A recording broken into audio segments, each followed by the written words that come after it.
Hello world, welcome back to the Razor RC. We got a brand new vehicle on the channel. You may have noticed I've been doing a lot of Nitro vehicles. The other thing you may have noticed is I was a big fan of the Hobao Hyper MTX monster truck, and so what the heck, figured I would just combine the two and get this, the Hyper VS2 race buggy. So this is a 1/8 scale Nitro vehicle. On this side we do show all the Nitro information. So it does come in two versions, an almost ready to run and a ready to run.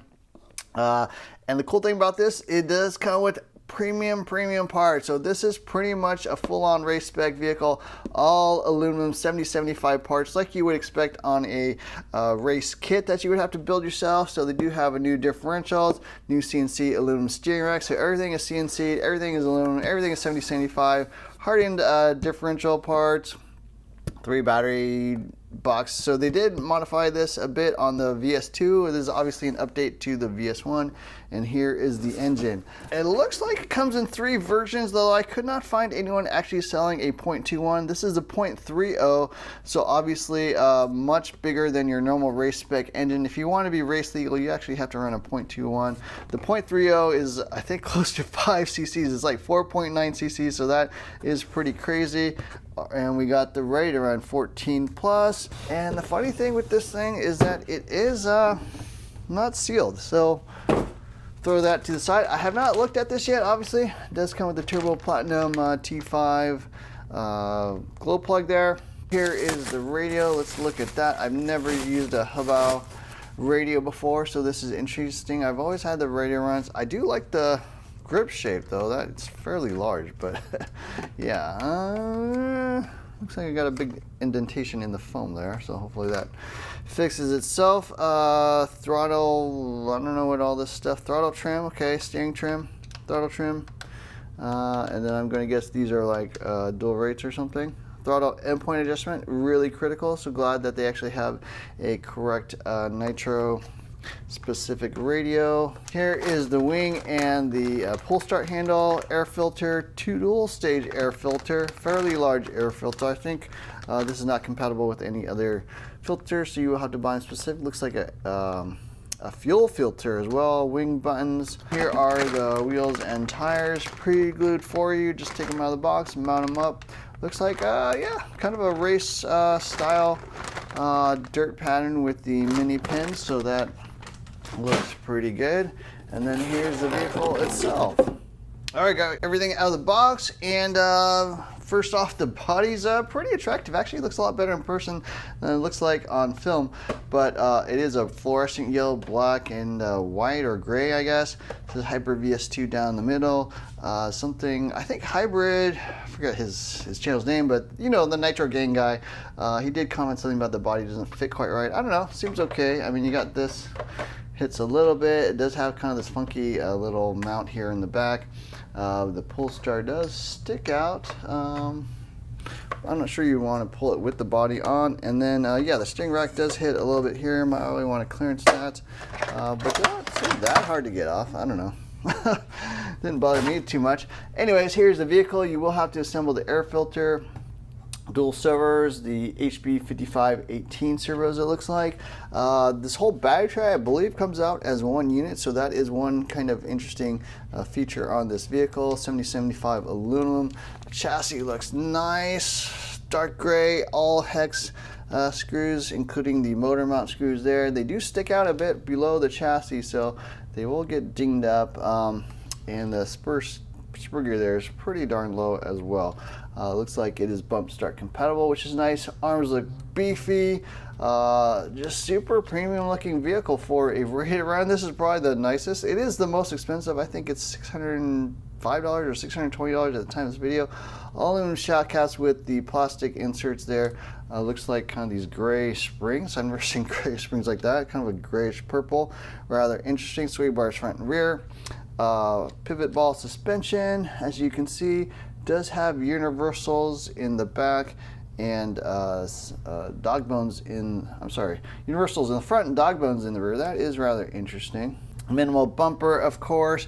Nice 3.0 cubic inch pipe. You will have to mount the glow plug yourself. Kind of interesting they didn't have it already installed for you, because you don't want debris or anything falling in there. But nice polished tuned pipe. Says Hobao Team 85103. Looks like the part number. Yeah, but just super nice. Waterproof looking, or at least dust sealed on-off switch. All aluminum hinge pin braces. Of course, the 70mm wheel hexes with nice wheel nuts. Body clips to insert the receiver, and that's it there. So I guess that is the receiver box. I don't know if this is the battery tray then in here. May have to open that up. Check it out. Maybe it's 4 AA's, looks like. What else is there to say? Nice yellow dual bricks, of course. Very simple fuel lines. They do like they're white fuel lines and not clear. I don't know. Well, they're semi-transparent, but not fully transparent. So that is rather interesting. You may want to swap that out to clear fuel lines so you can actually see the fuel a little bit better. It does have what they call the COP system, which is basically a way for the rear bearing or the pull start to disengage from the crankshaft when it is spinning. So supposedly less power losses due to the one-way bearing that you would normally have. 2-stage carburetor. It looks really nice, actually. These needles are pretty far in there, but interesting. Never had a Hobao engine, so this will be pretty fun to take a look at. So yeah, what else does it say? It does have a plastic top plate here, though it is aluminum underneath, so it's a semi-plastic, semi-aluminum plate there. Aluminum Ackerman bar. Yeah, I think that's about all we're gonna say. So the next thing we gotta do is fire this thing up.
Okay, that was a full start of the Hobao VS2 Nitro, and just want to share some thoughts. So first off, a special shout out to Scott Fortin, who's on Facebook. He is a Hobao dealer and really the best place to pick up any sort of Hobao stuff. I have friends I've used him for years, so yeah, really great guy. Actually has the best prices as well, so you'll be able to actually get them cheaper than most places. So definitely check him out. I'll have a link in the description below. He also runs the Hobao buy and sell trading group on Facebook, so join that as well if you want to find out about deals and giveaways and that kind of thing. So pretty cool guy. First time buying from him, but yeah, it's excellent service, excellent prices, so why not pick it up from him? Some other thoughts as well. First off, not a fan of this little pull start handle. It does slip out once in a while. I would prefer a regular handle. Maybe I'll try to convert mine, but not a big deal, but not my favorite thing. Second thing is that you will need a special like flat receiver pack. I think it's like a Team Associate or TLR8XE or Mugen style battery pack. It's basically like a flat pack, so like a hump pack or square pack like this is not going to fit. I'll have a link in the description below to the one I ordered, but for now I was just using this to basically do the break-in. Only ran one tank through it so far. Did check all the stuff out of the box, so did check the idle gap, that seemed about right. The endpoints on the throttle did not seem quite right, so I think neutral was fine, but yeah, the high side was actually too high, so I did lower that. The brake side was also a little bit too high, so I did lower that as well. So yeah, I will make a video on how to actually check and set all those endpoints out of the box, but yeah, something you'll don't want to double check. The radio, this radio is not very good in my opinion. The main thing is I do like using throttle trim to set the idle while I'm doing break-in, especially when I'm first starting the vehicle. This throttle trim, you can't tell where the middle is, and as far as I can tell, doesn't seem to do a whole lot with the actual throttle servo, so I will probably switch out even to a different radio just out of the box. I mean, this is a race buggy, so I guess they expect most people to have their own race radios, but the one they give you, yeah, not the greatest. I end up having to start the vehicle with basically the throttle on the trigger a little bit, just to open up the carb a little bit while I was just firing it up, but that is a little annoying because sometimes you can accidentally full throttle it. Other thoughts about the first start. So it did fire up. It took me, probably, I don't know, 30 pulls or so to get this thing fired up. I did preheat the engine. That does help. During break-in of the first tank, it was running about 240 degrees, 245 degrees, so it does run fairly hot, I guess, during break-in. I did have to mess with the needles a bit out of the box, so the high-speed needle in particular seemed super basically recessed, super lean. I backed it out probably about like, I don't know, 4 turns or something like that. So it was pretty recessed when it first came out of the box. I backed that out. I also backed out the low speed needle as well because it seemed also a little lean. So I'm just idling it. I was just idling a full tank through it. I stopped halfway through basically just to let the engine cool down and before I continued with the second half of the tank. But yeah, it just seemed crazy lean out of the box. Even like went like fuel starvation a couple times while I was doing the break-in until I kind of messed with the needles. But yeah, out of the box, I would probably richen it a lot. Just seems super lean to me, but I don't know. That's up to you. It is, somewhat hard to start because it is a large, big block engine. So yeah, definitely heating it up, definitely using a little throttle, making sure your fuel is primed will help a lot. And yeah, other than that, seemed totally fine. I am going to have to do a bunch more tanks. I use the Ty Tessman method of braking, which is like 10 tanks or something crazy. Yeah, it's pretty substantial, but it does seem to actually provide a little more power when I do it that way, so I will be going that route. But anyways, those are my thoughts. First break-in and tank through the Hobao Hyper VS2. Don't forget to hit the like, share, subscribe buttons. Look for more videos soon. Thanks for watching.